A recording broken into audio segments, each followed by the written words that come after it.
শপথ গ্রহণের নির্ধারিত সময়ের আধা ঘন্টা আগেই একে একে সুপ্রিম কোর্ট প্রাঙ্গণে এসে পৌঁছান নবনিযুক্ত প্রধান নির্বাচন কমিশনার এএমএম নাসির উদ্দিন ও বাকি 4 কমিশনার।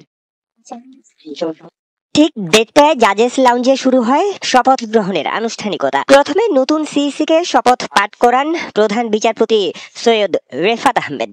স্বাক্ষর শেষে দুজনে কথা বলেন কিছুক্ষণ। এরপর কমিশনার হিসেবে শপথ নেন অবসরপ্রাপ্ত অতিরিক্ত সচিব মোহাম্মদ আনোয়ারুল ইসলাম সরকার, অবসরপ্রাপ্ত জেলা ও দায়রা জজ আব্দুর রেহমানুল মাসুদ, অবসরপ্রাপ্ত যুগ্ম সচিব বেগম তাহমিদ আহমদ এবং অবসরপ্রাপ্ত ব্রিগেডিয়ার জেনারেল আবুল ফজল মোহাম্মদ সানাউল্লাহ। শপথ অনুষ্ঠান শেষে বেরিয়ে যাবার সময় গণমাধ্যমে কথা বলেন নতুন সিইসি। বলেন, শপথের সম্মান রক্ষা করতে চায় তার কমিশন। দেশের মানুষ ভোটাধিকার থেকে বঞ্চিত, তারা ফ্রি ফেয়ার একটা ইলেকশনের জন্য অনেক সংগ্রাম করেছে, অনেক আন্দোলন করেছে বিগত বছরগুলোতে, অনেকে রক্ত দিয়েছে।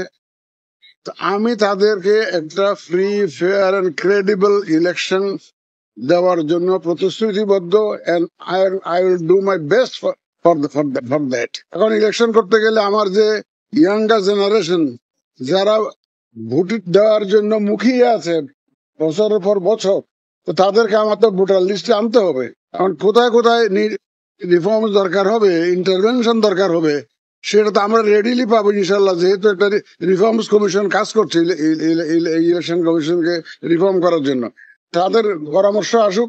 সংস্কার ও দল হিসাবে নির্বাচনে আওয়ামী লীগের অংশ নেয়ার বিষয়েও কথা বলেন নাসির উদ্দিন।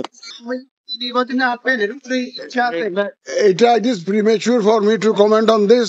অনেক বিতর্ক চলছে, বিতর্কের একটা ফয়সালা হোক।